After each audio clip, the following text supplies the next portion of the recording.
Dan seterusnya saya nak menjemput speaker yang seterusnya, iaitu Profesor Manabu Sugimoto daripada Jepun. Beliau merupakan profesor dan penyelidik yang terkenal di Rusia dan Amerika Syarikat, dan beliau pernah mendapat anugerah penggalakan cawangan Chushikoku Persatuan Biosains, Bioteknologi dan Agrokimia di Jepun. Wow, memang luar biasa. Mari kita dengan welcome yang paling gemuruh. Hai, nama saya Dr. Sugimoto daripada Institut Sains Tumbuhan dan Sumber Asli University Okayama di Jepun. Terima kasih kerana mengikuti perkongsian saya. Dan hari ini saya ingin berkongsi dua topik. Yang pertama ialah mengenai makanan fermentasi terhadap kesihatan kita. Dan topik kedua ialah kajian terbaru berkaitan dengan kesan anti keradangan terhadap kolitis dan modulasi mikrobiota dengan suplemen ekstrak tumbuhan yang ditapai. Mari kita lihat topik pertama. Dan apakah makanan fermentasi?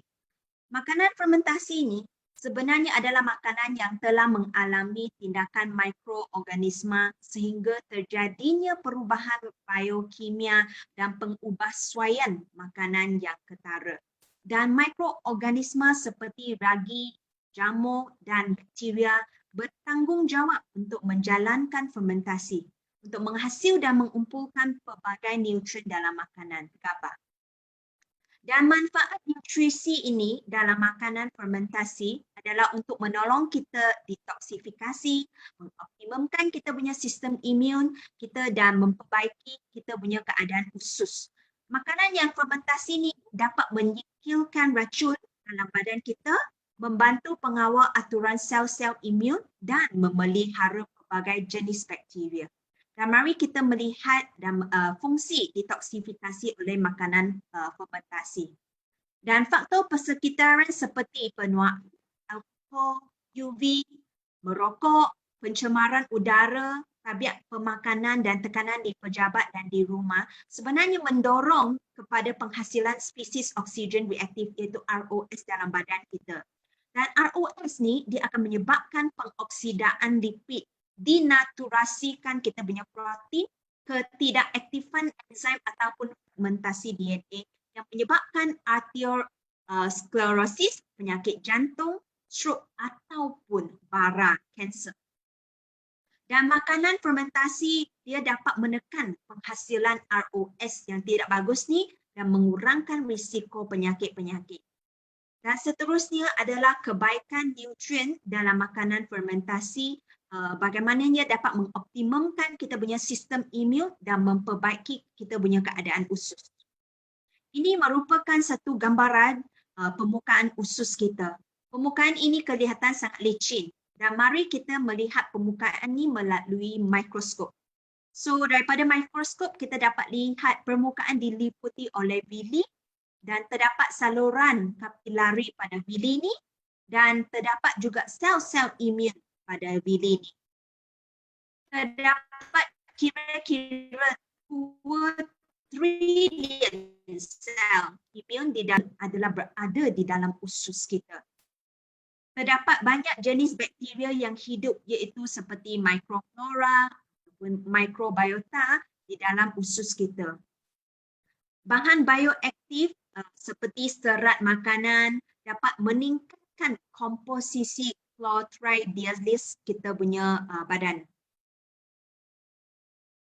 Chlorhydrialis ini dapat merembeskan bahan mesej dan bahan mesej ni akan masuk ke dalam kita punya bili. Dan bahan mesej ni dia dapat mendorong kita punya sel T yang tidak dibezakan menjadi sel T pengatur. Sel T pengawal akan menghasilkan bahan mesej pula. Dan sel T pelarian yang menyebabkan alahan ataupun keradangan dijadikan kepada sel T yang normal oleh bahan mesej yang mengakibatkan penindasan terhadap alahan dan keradangan. Dan grafik ini pula menunjukkan bahawa potensi mikrobakteria usus untuk menghasilkan bahan mesej dalam badan orang Jepun adalah lebih tinggi berbanding dengan orang-orang di negara barat. Kenapa keadaan ini berlaku? Ini adalah makanan tradisional Jepun yang anda boleh lihat. Dan selain daripada ikan, daging, banyak jenis sayur-sayuran dan bahan-bahan laut seperti kacang, cendawan, biji-bijian, sayuran yang berakar dan rumpai laut digunakan untuk masakan. Dan makanan ini mengandungi banyak serat makanan. Oleh itu, banyak bakteria usus yang suka kepada serat makanan boleh didapati di dalam usus-usus orang Jepun. Walau bagaimanapun, bilangan pesakit seperti rhinitis alahan, dermatitis, atopik dan asma meningkat di kalangan orang-orang Jepun. Jumlah pesakit dengan penyakit radang usus terutamanya meningkat di Jepun. Dikatakan bahawa pengambilan makanan barat dan kekurangan serat makanan adalah punca masalah ini. Makanya sangat menyedihkanlah perubahan diet telah mengubah komposisi mikrobiota iaitu usus yang baik dalam kita punya usus. Mikrobiota ni usus mempengaruhi proses imunologi kita dan dia pemakanan dan metabolik badan manusia. Ini menunjukkan bahawa diet dia dapat memberi pengaruh yang besar terhadap kejadian penyakit radang dan usus. Seperti yang saya katakan, makanan fermentasi dihasilkan daripada bahan-bahan haiwan seperti susu dan daripada bahan tanaman seperti sayur-sayuran dan bahan marine. Daripada hasil ni, makanan fermentasi yang dihasilkan daripada bahan tanaman diharap dapat memberi manfaat kepada kesihatan. Dan Zenergy kita dihasilkan daripada bahan tanaman seperti sayur, buah-buahan dan juga rumpai laut. Mari kita tengok topik seterusnya. Topik ini pula menerangkan hasil penyelidikan terbaru kami, kesan anti radang pada kolitis dan modulasi mikrobiota dalam suplemen ekstrak tumbuhan yang telah ditapai. Seperti yang anda ketahui, ekstrak tanaman fermentasi dihasilkan daripada pelbagai jenis sayur-sayuran yang segar, buah-buahan dan juga rumpai laut dan bakteria asid laktik. Untuk menilai kesan antikolitis ekstrak tumbuhan fermentasi, kita telah gunakan tikus. Tikus dibahagikan kepada 3 kumpulan. Kumpulan negatif, kumpulan positif dan kumpulan ekstrak tumbuhan fermentasi iaitu FPE. Kumpulan positif diberi diet dengan larutan natrium, dextran-sulfan DSS yang merupakan pemicu kolitis, dan kumpulan FPE pula diberi makanan yang mengandungi larutan FPE dan DSS. Kumpulan negatif diberi makanan dengan air sahaja. Tikus dari semua kumpulan diberi makanan selama 7 hari. Dan slide ini pula menunjukkan berat tikus setelah 7 hari punya diet. Didapati bahawa berat kumpulan positif dikurangkan dengan ketara berbanding dengan kumpulan yang negatif tu. Walau bagaimanapun didapati bahawa tiada perbezaan yang signifikan antara kumpulan FPE dan kumpulan negatif. Dan slide seterusnya menunjukkan selepas diet 7 hari. Panjang kolon dalam kumpulan positif jauh lebih pendek daripada kumpulan yang negatif. Tetapi kumpulan FPE tidak menunjukkan perbezaan berbanding dengan kumpulan yang negatif.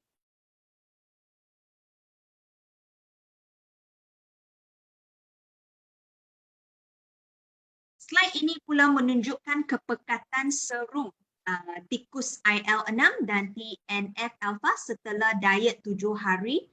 IL-6 dan TNF-alpha adalah penanda peradangan di mana kepekatannya akan meningkat dalam keadaan badan kita ada keradangan. Kepekatan IL-6 dan TNF-alpha dalam kumpulan positif telah meningkat dengan ketara berbanding dengan kumpulan negatif. Walau bagaimanapun, kepekatan dalam kumpulan FPE ini tidak jauh berbeza dengan kumpulan negatif.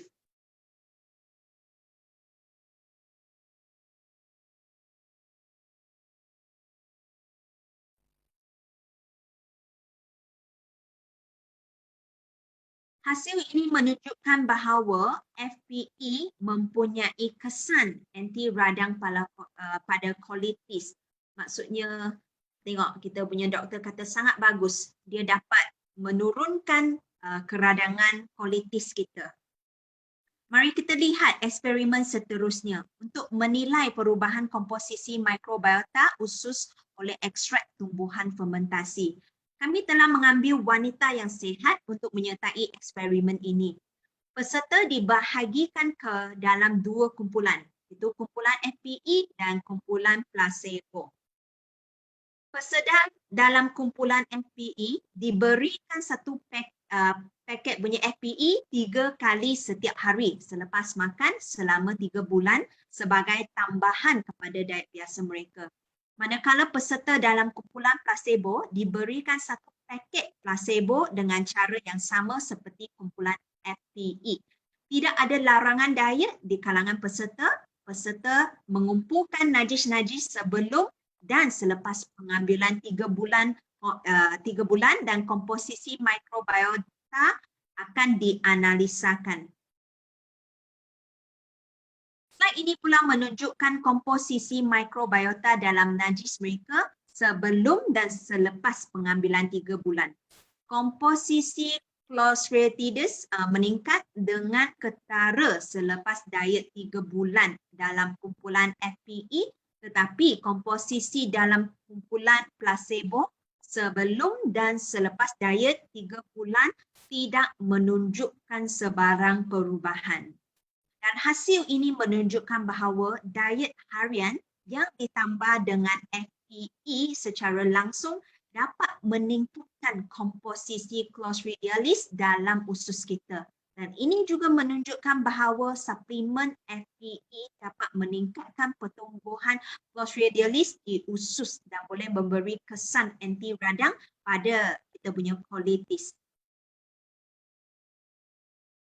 Dan usus disambungkan kepada otak oleh kira-kira 2,000 saraf dan ia adalah saling berkaitan. Oleh itu, usus juga dikenali sebagai otak kedua kita. Oleh itu, jika usus berada di dalam keadaan yang sihat, neurotransmitter seperti dopamin dan serotonin boleh dihasilkan di dalam usus dan dihantar ke otak kita untuk menstabilkan kita punya minda, untuk mengurangkan tekanan dan membantu kita memanjangkan umur kita. Ekstrak tumbuhan fermentasi, kita perlu memperbaiki persekitaran usus dan juga meningkatkan kita punya kesihatan badan. Jadi Zenergy ini dihasilkan daripada 65 bahan tumbuhan dan 15 jenis bakteria asid laktik dengan menggunakan teknologi fermentasi yang sangat-sangat unik. Dan Zenergy juga mengandungi 1 tan ekstrak tumbuhan fermentasi yang banyak. Itulah sebabnya Zenergy adalah satu peti harta karun yang penuh dengan nutrien. Jadi kami percaya bahawa anda akan dapat menikmati kehidupan yang sihat dan kaya dengan Zenergy. Terima kasih atas perhatian anda untuk mendengar perkongsian saya.